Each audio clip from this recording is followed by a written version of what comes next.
안녕하세요. 결혼 4년차의 30대 여성입니다. 아이는 아직 없어요. 남편이나 저나 일부러 피하는 것도 아니고 병원에서도 아무 이상이 없다는데 어째 생기지가 않네요. 그래도 뭐 남편이나 저나 생기면 낳는 거고 안 생기면 안 생기는 대로 우리 둘이 행복하게 살면 된다는 주의라서 크게 스트레스를 받지는 않아요. 물론 친정부모님은 그래도 하나 정도는 낳았으면 하시는 눈치시지만요. 근데 오늘 제가 그 이야기를 하러 온 건 아니고요. 개념 없는 시댁 식구들 흉을 좀 보러 왔네요.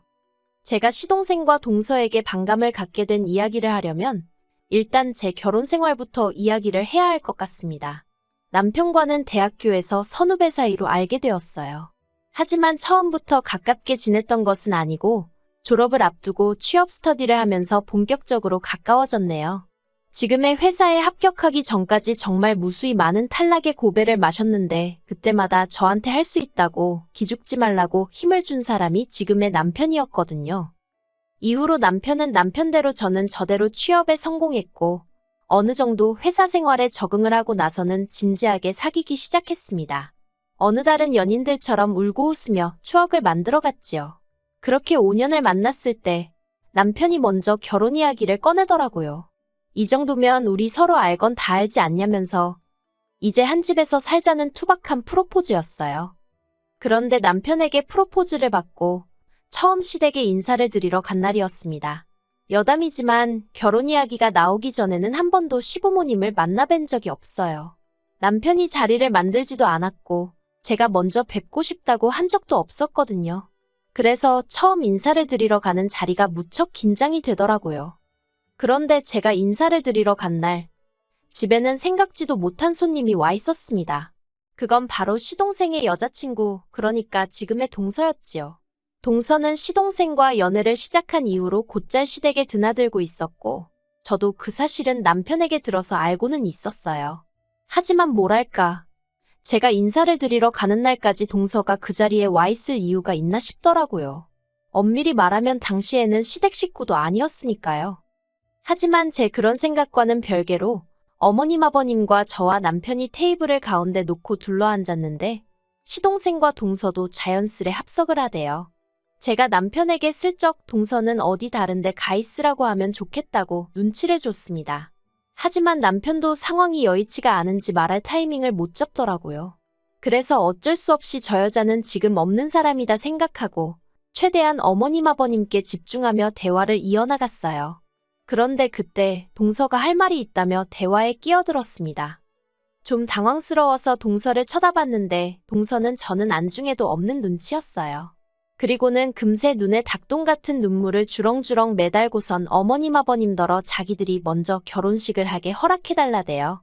저는 제 귀를 의심했습니다. 이게 갑자기 웬 뚱딴지 같은 소린가 싶어서요. 그런데 알고 보니까 물론 저 빼고 다른 사람들은 다 알고 있던 눈치였지만요. 시동생보다 동서가 4살 연상이 돼요. 저보다도 한 살이 많았고요. 동서는 자기 나이가 벌써 33이라며 더 나이 먹고서 결혼하기 싫다며 자기 딴에는 그간 어머님 아버님도 자주 찾아뵙고 했으니 소위 그럴 짬이 된다고 생각한 건지 결결혼 먼저 하게 해달라고 아주 울며불며 난리도 아니었습니다. 졸지에 저는 시댁에 인사를 드리러 갔다가 못 볼 꼴을 보게 되었고 난처해하시는 시부모님이 딱해 보여서 그러면 그렇게 하라고 했어요. 5년을 만났는데 1년 더 연애 못하겠냐 그런 마음이었습니다. 그런데 동서가 얼마 안가 하는 말이 자기네는 봄에 결혼을 하고 싶으니까 저희더러 내년 가을쯤에 하라나요. 어이가 없어서 제가 남편더러 자기가 뭔데 날짜까지 정해주고 난리냐고 웃기지도 않는다고 했어요. 남편도 저렇게 경우가 없는지는 몰랐다면서 아무래도 제가 자기보다 어리니까 말을 쉽게 하는 것 같다고 저더러 조심하라대요. 하지만 동서의 헛소리는 그게 다가 아니었습니다.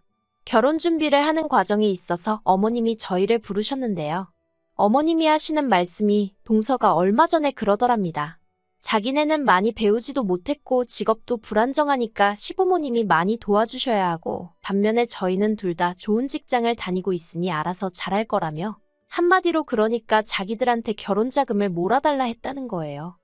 솔직히 남편이 자기 얼굴에 침 뱉기 같다며 저에게 자세히 말하기를 꺼리긴 했지만 시동생이 착실한 성격은 아닙니다. 학교를 다닐 때도 사고를 하도 많이 쳐가지고 그나마 학교 졸업한 것만으로도 시부모님이 감격스럽다며 눈물을 흘리셨을 정도라니까요. 그런데 동서가 결혼자금 이야기를 하면서 어머님한테 그러더랍니다.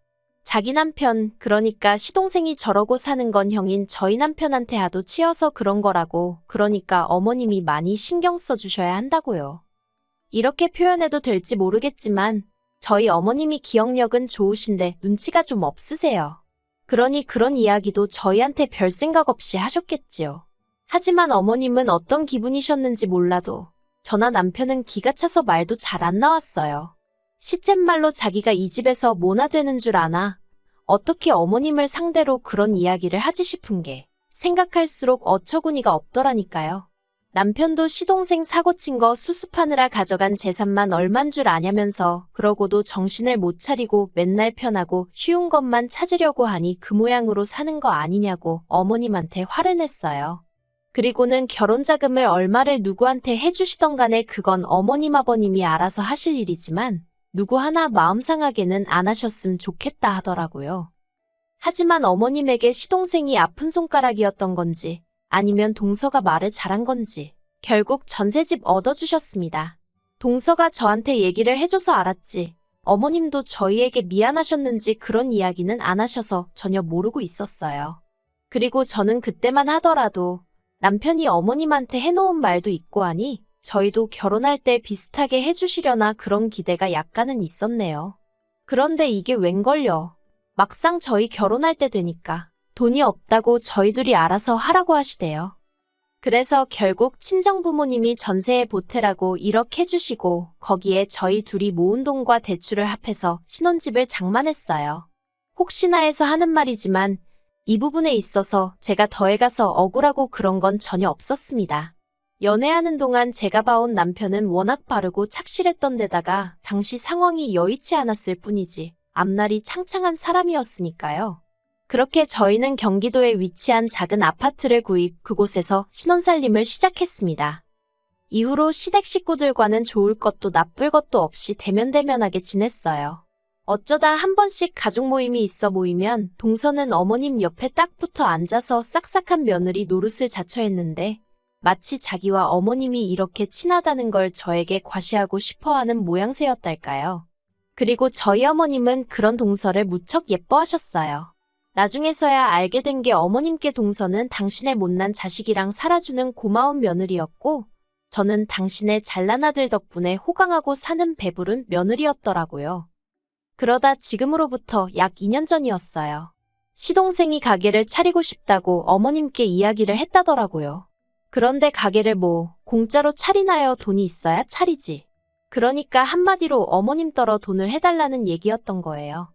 그리고 동서는 그 옆에서 지난번과 같은 레파토리로 저희 부부는 많이 배웠지만 자기네 부부는 가방끈이 짧아서 장사 말고는 달리 뭐 해먹고 살아야 할지도 모르겠다며 눈물 콧물을 쥐어짜댔습니다. 저희도 있는 데서 말이에요. 하지만 저도 그렇고 남편도 그렇고 그런 동서를 상대할 가치도 못 느꼈어요. 마음 한구석에는 어차피 시부모님이 가진 돈도 없으신데 어차피 못 도와주실 거라고 그러니 동서랑 신랑이 할 필요도 없다 그런 생각도 있었고요. 그런데 저희 시부모니 다른 의미로 대단하시대요. 재산이라고 달랑 가지고 계시던 그 집 하나를 담보 잡아 대출을 받아서 기어이 시동생 가게를 차려주셨거든요. 저도 저지만 남편이 그 사실을 알게 되더니 정말 악에 바친 사람 마냥 소리를 지르고 아주 난리도 아니었어요. 그도 그럴 것이 어머님 아버님 두 분 다 수입도 일정치 않으셨고 그렇다 보니 아예 모른 척 할 수가 없어서 저희가 매달 용돈으로 50만 원씩 드리고 있었거든요. 남편은 저희 친정에는 못 드리고 시댁에만 드리는 상황에 있어서 저에게 늘 미안해하던 중이었고요.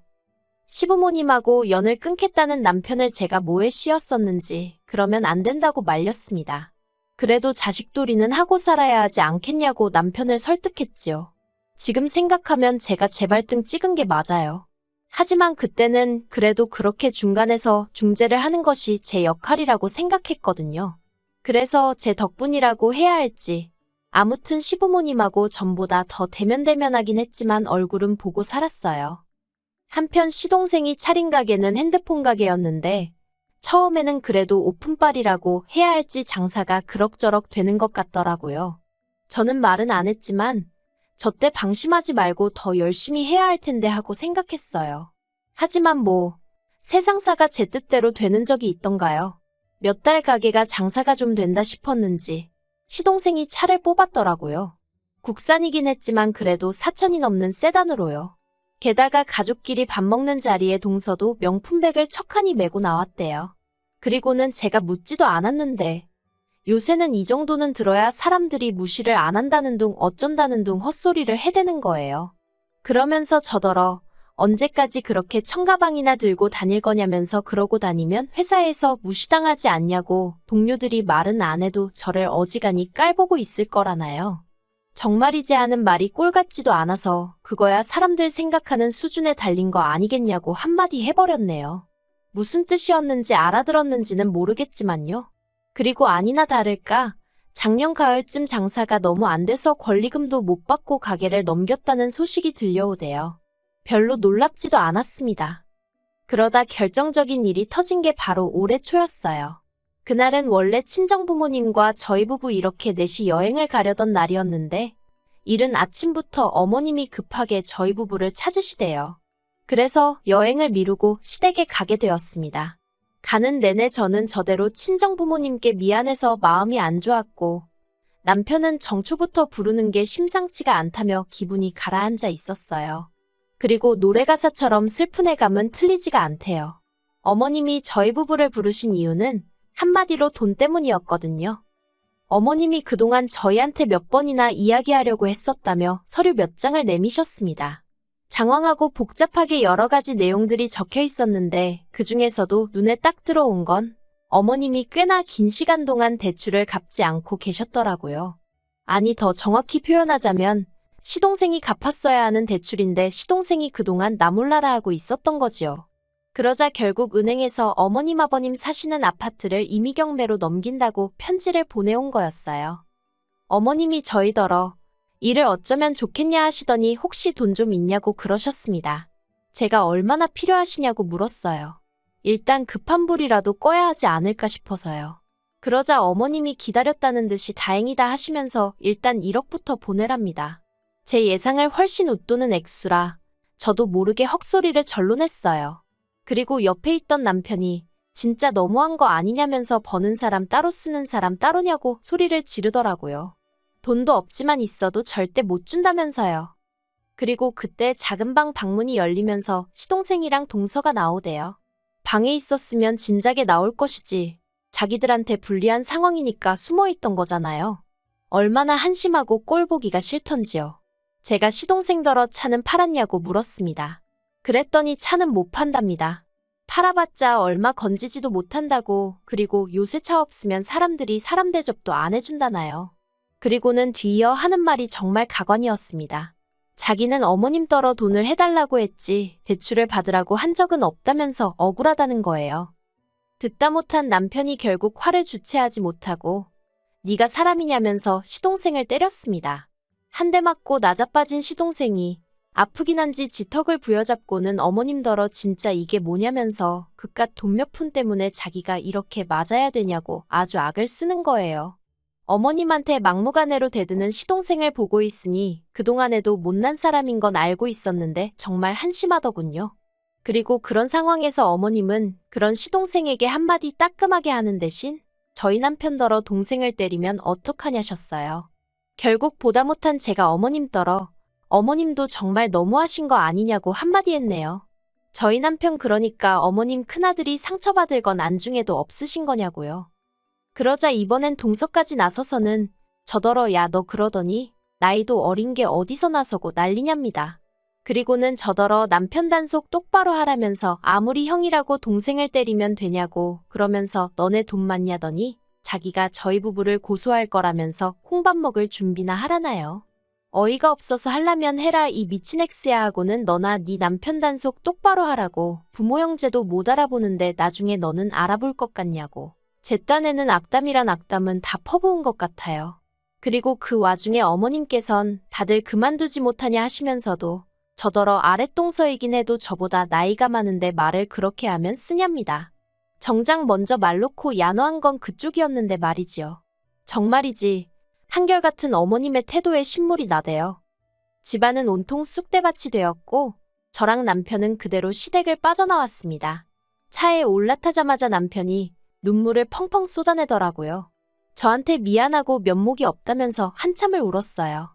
그러더니 남편이 제 손을 꼭 잡고는 이제 시댁에서 오는 연락에는 대꾸도 하지 말라면서 자기도 앞으로는 스스로 고아라고 생각하며 살 거라대요. 이제 자기한테는 장인 장모님하고 저밖에 없다면서 달리 해줄 말도 없고 보고 있는데 짠하더라니까요. 그리고 그날 이후로 지금까지 시댁하고는 일절 연락 하나 없이 지내고 있습니다. 정확히 말하자면 전화기가 불이 나도록 문자며 전화며 울려대지만 남편이 받지 말라 해서 그냥 다 무시하고 있어요. 남편은 아예 시댁 식구들을 다 차단시켰다대요. 그리고 동서는 지가 뭘 얼마나 잘한 줄 알고 아버님한테 달려가서 저희 부부와 있었던 일을 다 일렀던 모양입니다. 그런데 번짓수를 잘못 짚은 거예요. 저희 아버님이 젊어서 어머님 한번 크게 속썩이시고 이후로 길을 못 피고 사셔서 그렇지 저희한테는 뭐 크게 요구하는 것도 없으셨고 오히려 미안해하셨던 분이에요. 제가 생각했을 때는 시댁 식구들 중 남편 다음으로 제일 정상에 가까웠달까요. 그리고 역시나 아버님이 동서한테 크게 뭐라고 하셨답니다. 며느리 하나 잘못 들어와서 집안 개꼬라지 났다고 앞으로 시댁에 얼씬도 하지 말라고 했다네요. 솔직히 남편을 보고 있으면 마음이 안 좋아요. 자긴 아무렇지 않다지만 저 속이 얼마나 썩어문드러졌을까 싶기도 하고요. 그래서 제가 더 사랑해주고 응원해주고 감싸주려 합니다. 어설픈 중재 같은 건 할 생각이 없고요. 그냥 없는 사람들이다 생각하고 살려고요. 사람 일이라는 게 앞으로 또 어떻게 될지 모르겠지만 지금 당장은 저랑 남편, 우리 둘만 생각할래요.